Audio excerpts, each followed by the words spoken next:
HQ gave me a week off after the gas station.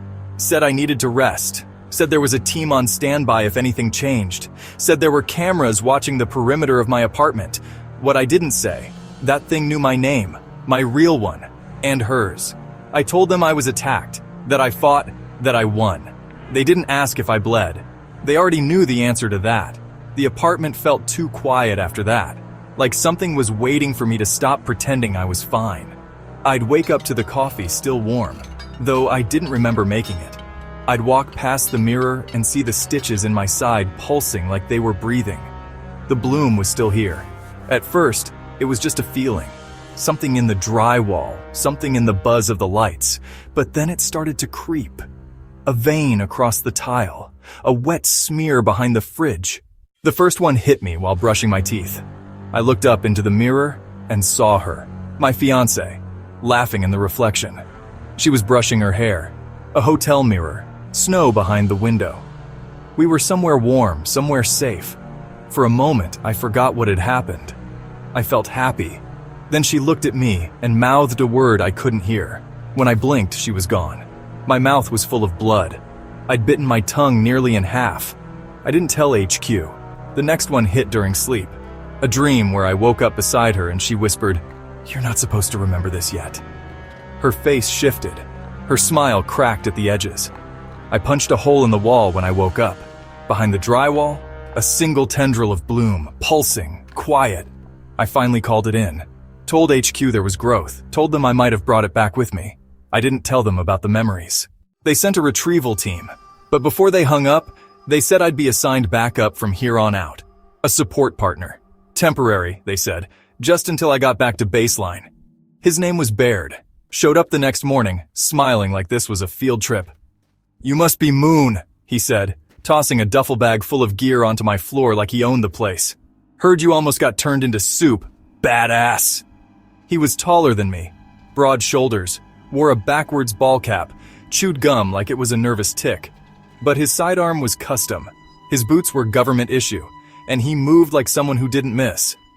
"I don't need a partner," I told him. "Cool," he said, "but I'm not your partner. I'm your emotional support psychopath. HQ's orders." He cracked jokes, asked questions, tried to make conversation. I didn't answer. He talked anyway. But when the next flashback hit, he was the one who pulled me out. We were just eating lunch, and then suddenly, I wasn't there. I was back at the cabin. Her hand was in mine. Snow outside, fire crackling. Then her hand turned cold. I looked down. Her fingernails were black. Her skin was turning, eyes glossy. She smiled. I woke up screaming. Baird had slapped me across the face. "Jesus, man," he said, eyes wide. "You were convulsing like full-on seizure mode." He handed me a med pack. I swatted it away. But he stayed. Sat on the floor, quiet. "You seeing things?" he asked finally. I didn't answer. He didn't push. That night I logged it. The bloom isn't just growing, it's reaching back into my head, into her. And if it's showing me things I forgot, what else is real that I haven't seen yet? It was almost midnight. The place was quiet finally. Baird had stepped out for a recon pickup. Just 10 minutes, HQ said. Before he left, he gave me the usual. "Don't touch any mysterious glowing fungus while I'm gone. Try not to scream too loud if your wall starts bleeding again." I didn't laugh. I rarely do. He says that's part of my charm.